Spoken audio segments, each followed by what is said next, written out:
come to a conclusion today of the third book, which is quite amazing. When you come to a conclusion of something, it's a time to celebrate. And a great celebration it is. Absolutely. To be able to do something that's a conclusion in Torah study, especially during the 9 days at Torah, to bring joy in a permissible way. This 9-day period that culminates with Tisha B'Av, which is the destruction of the holy temples, day of national mourning of the Jewish people, we try to bring as much joy we can in the permitted fashion. How do we do that? Make a siyum, a conclusion. So today we have a siyum, a conclusion. Today's Torah study is in honor of the 19th yahrzeit of Harav Michal ben Ephraim, Rabbi Michal Schneermacher, who was a rabbi for Hungarian Jews here in Montreal. His dear son, Ephraim Baruch, Tommy, as he's known, and was a national radio talk show host for many years. And so may his neshama go from strength to strength. Welcome to Tanya Today. I'm Rabbi Ronnie Fine, coming to you from Chabad Zich and Kadesh in Montreal, Canada, where it's a privilege and a pleasure to share with you the Tanya. We share it with Jan in Mexico, Amy in Colorado, Brett in Pennsylvania, Julia in Pennsylvania, Diane in Arizona, Davida and Liba in New York, Michael in Germany, John in North Carolina, Eugenia in Calgary, Canada that is, Leah in Miami, Rabbi in Morocco, Clem in Brisbane, Australia. We have with Susanna in Miami, Sandy in Michigan, Louisa in Sydney, Australia, Rena in Colorado, Simcha in Florida, Jane in the Philippines, and TJ, Terrence in Australia.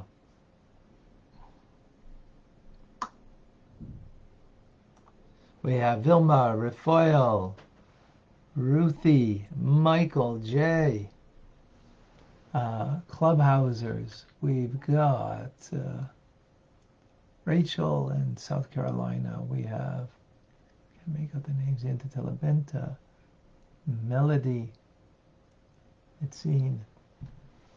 Beautiful. We have Dan in Washington. Beautiful. Folks, today we conclude the third book, Igeres HaTshuva, the epistle of Tshuva, of return, repentance, which is not a good translation of what we've been learning about. Much more profound and lofty ideal. And in the conclusion, we speak about the joy in suffering. What kind of joy can there be in suffering? Right? In the physical sense, suffering. Spiritual is a different thing. Mental, emotional, I'm not talking about that. It means the little aches and pains that our body has. Right? Says the Alter Rebbe, this is a great favor for someone who has ever tasted sin. Which, unless you're righteous, very few of those that are righteous, we've tasted it. So it's better to get cleansed in this world rather than being cleansed, scoured in what we call Gehenna. Gehenna is translated as hell. Well, where hell is somewhere where you can be there for good, that's not the concept in Judaism. The concept is it is a cleansing spot. But the cleansing there is different than the cleansing that takes place here. Here we spoke about cleansing. Of course, doing tshuva is the bottom line. You can't be atoned and cleansed without tshuva that we get. But that's not necessarily sufficient. As we spoke about bringing an offering on the altar, or now that we don't have that, that you fast. Well, fasting is a difficult thing. In order to be lerotzain, to be favorable before God as you were before you did anything wrong, right? And yes, actually the Alter Rebbe, interesting, he doesn't mention here about being charitable, which I'm surprised actually. Torah, we need to look into that. Why he doesn't mention that? Because we spoke about that earlier, chapter 3, and now we're in the 12th chapter, that giving charity is similar to the fasting or bringing an offering on the altar. But in any case, the point over here is about cleansing the soul. And Nachmanides, the Ramban, he writes, speaking about the suffering of Job, that he suffered for 70 years, bears no comparison to the suffering the soul has even 1 hour in Gehenna. And metaphorically, like fire, right, the pain that they're in, the suffering that would be with fire here is 60 times more in Gehenna, right? But now, of course, that's all metaphorically, right? It's not a physical fire in Gehenna, obviously, because it's not a physical place. But again, this is only a way station to be cleansed in order that you can go into Gan Eden ultimately, and to be able to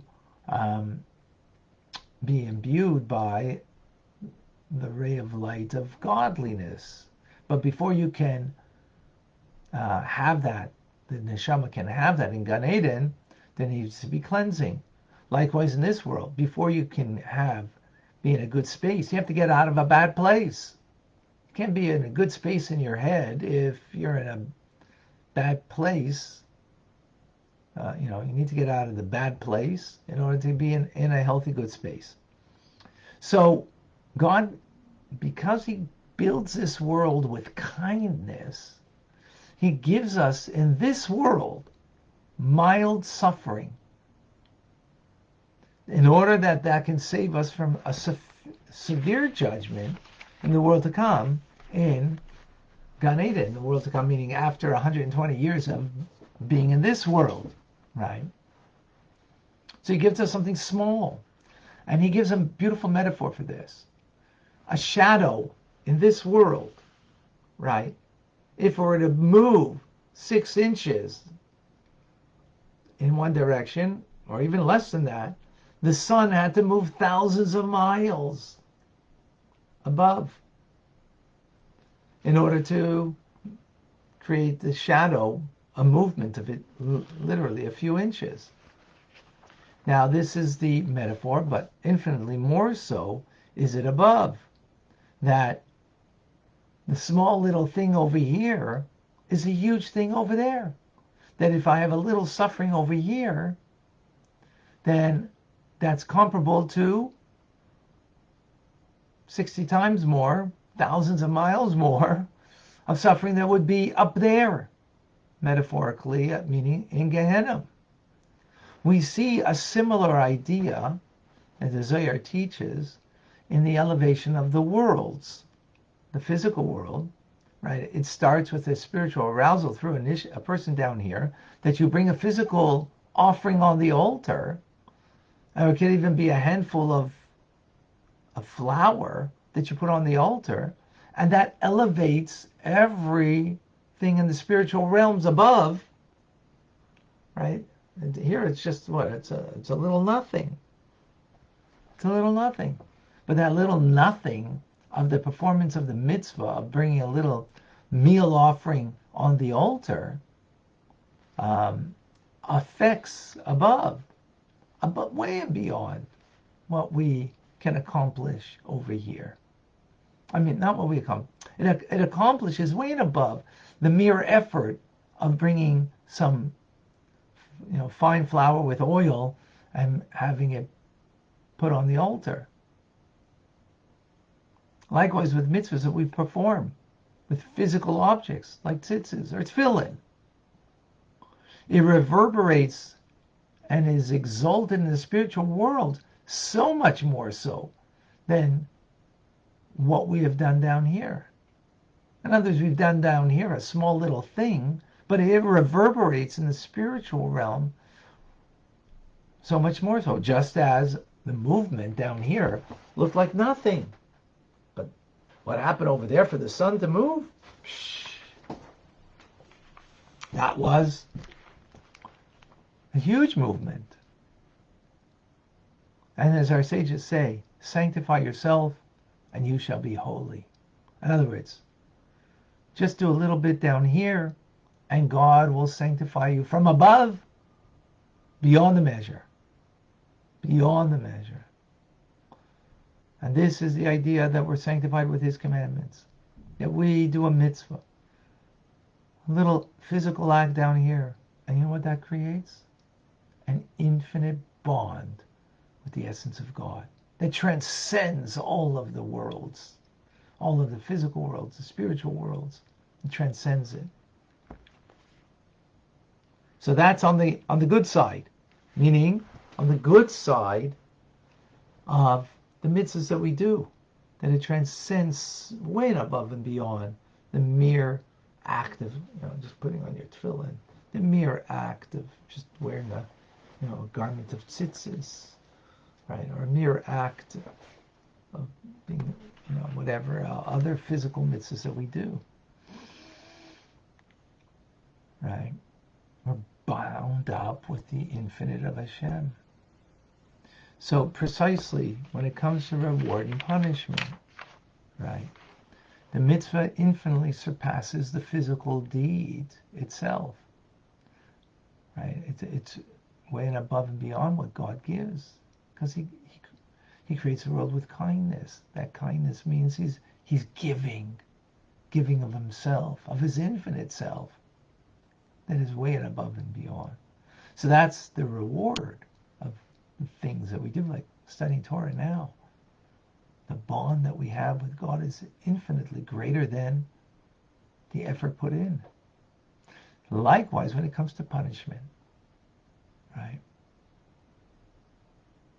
And when an individual in this world transgresses, goes against the will of God, the punishment that we get in this world is a mere pittance and takes away that which we'd have to travel thousands of miles above. That we would be much more painful experience than it would be the small painful experiences we have over here. As our sages say, the reward of the mitzvah is the mitzvah, meaning the reward is a spiritual illumination that we draw down in the fulfillment of the mitzvah itself. As discussed elsewhere, that this is a great illumination that transcends the worlds, the good that we do, the small little acts of mitzvahs. And this knowledge is elementary to the discerning, and those with intelligence in this matter will discover good. With that we conclude the third book. So, therefore, you have a little, no pain in your back, a little creak in your neck, or whatever it might be. Take it with joy. Now that doesn't mean you don't do something about it, right? But that little painful suffering that you're going through, accept it with joy, knowing that you're taking away a lot of other negativity. A little down here, that we experience replaces a lot over there. So imagine that we can even have joy in the little things that we suffer and go through on a daily basis. But we have to be very mindful of that, very aware, because the human condition is we don't want to feel pain. We want to live a pain-free life. And we try to do everything to avoid pain. Of course, you're not looking for the pain, right? And, we've got to do things to take away the pain, right? But we're not in control sometimes of those things. And if it comes our way, we have a way that we can be joyful. So we conclude the whole idea of tshuva. Joy. So this is a tshuva, right? That when something painful comes to you, it's part of the tshuva process because it's helping to cleanse. So when we recognize that it's cleansing, so first of all, the very experience itself is cleansing. And even more so when you, like we learned in the previous chapter, that when someone insults you and you can pass over, go over, get over yourself and the pain that you're feeling. Yesterday we were talking about spiritual pain that's inflicted by somebody, right? Throws an insult your way.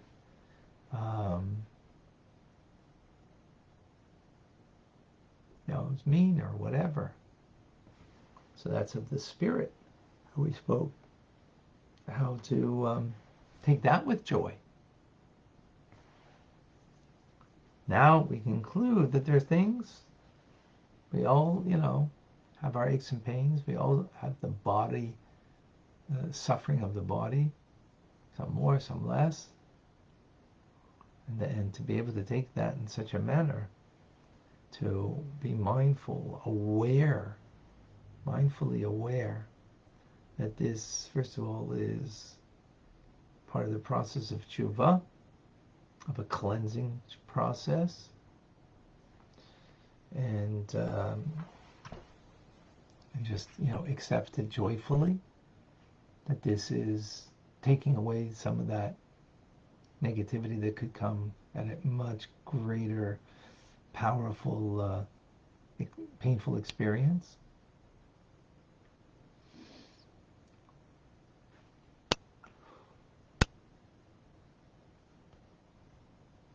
So then, we live with joy even in such an instance. Any questions, any comments? Mazel tov to everybody that we finished. Third book. Tomorrow we start Geras HaKodesh, the epistle, holy epistle of letters of the Alter Rebbe. Simcha. What about the heart's pain and suffering? You mean the heart's pain literally because there's something wrong with the heart, or just the spiritual pain?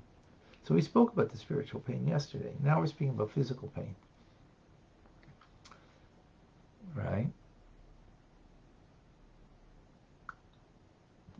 Davida, why do good people suffer in this world? Is that to suffer in the world?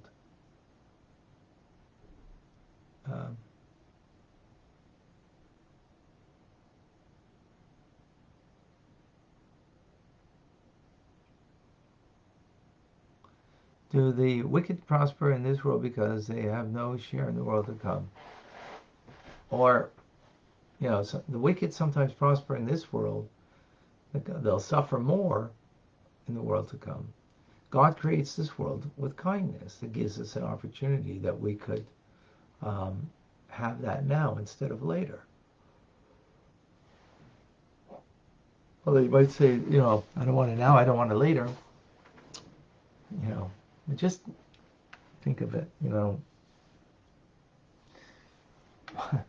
when you don't sit properly in your chair, or you don't stand properly or walk properly, right? Just physically, I'm giving this as a metaphor.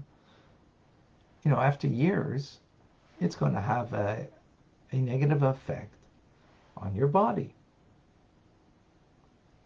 So, in order to straighten that out, there's going to be a lot of, hard work. So, God gives us a kindness that the work can be done here instead of later. So,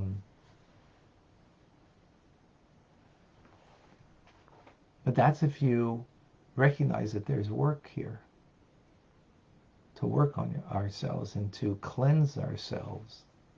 So the wicked, they don't see that as a cleansing. So they're not given that. So we say, well, I'll take that. In the end, they get buried in their own stuff, their own doo-doo. They get buried in it. Just they don't know they're sitting in it until it's, a little baby wears a diaper, and when the baby makes in the diaper, actually, sometimes, I'm just giving this as a metaphor, it's not all the time, sometimes it's, it's uncomfortable and they cry because they want it cleaned, right? Just that itself is a statement, right? They want it cleaned, so they cry. But sometimes, and that's good, but sometimes, when they make in their diaper, it's actually warm and comforting, and they want to sit in it because it's comfortable. But at a certain point, it's not comfortable anymore. So the wicked, they want to sit in there in their doo-doo. They want to sit in their wickedness. It's comfortable. But at a certain point, it just turns on its head. Turns on its head. So, therefore, sometimes they'll prosper. Sometimes they will prosper, but it won't be that long.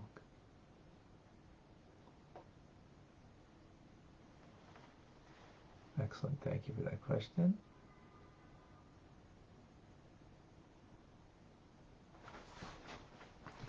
Okay, Rachel has a question.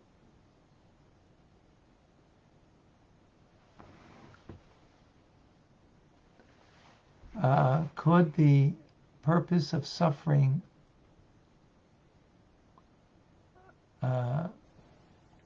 be for people to get to the point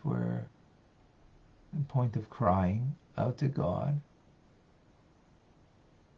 reopening ultimately opportunity for healing? Yeah, I mean, what we're learning over here is a higher level. Here, it's already you're already aware that suffering is, part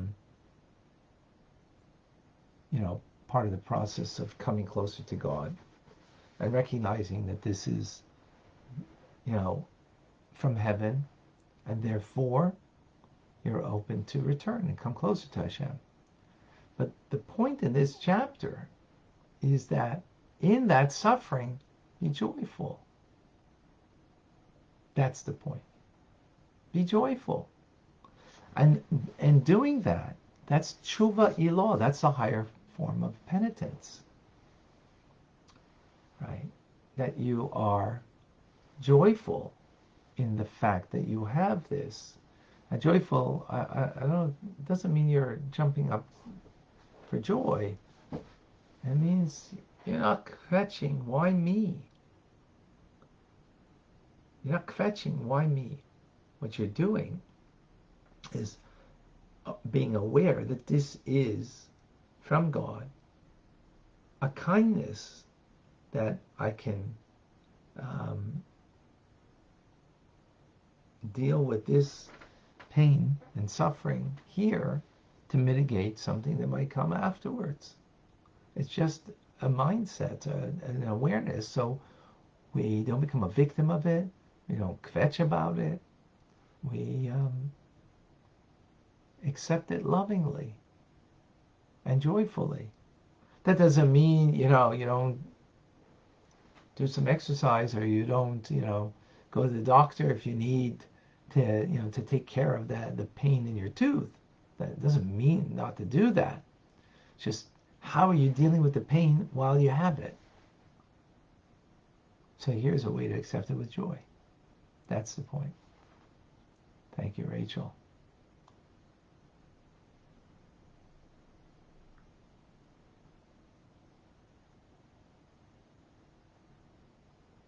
Oh, okay. All right, Simcha, thank you. All right, any other questions, comments? Anybody here from Judah Prince, David, Jay? Jay, please share with us.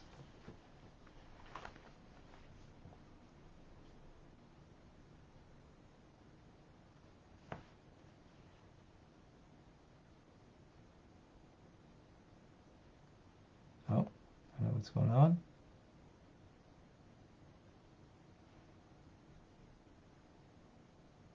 Oh, okay, invite was, okay, no problem. All right, folks. Beautiful. And amazing that we have concluded the third book. More to come, of course. Stay tuned. TRC today at 4:30 Eastern Standard Time. Please do join us. Those who haven't yet, send me a private message or go to TanyaRabbi.com and try it out for a month for no charge. I'm Rabbi Ronnie Fine, coming to you from Chabad.Chabad, Montreal, Canada. It's a privilege and a pleasure to share with you the Tanya. Have an amazing, great day. God bless.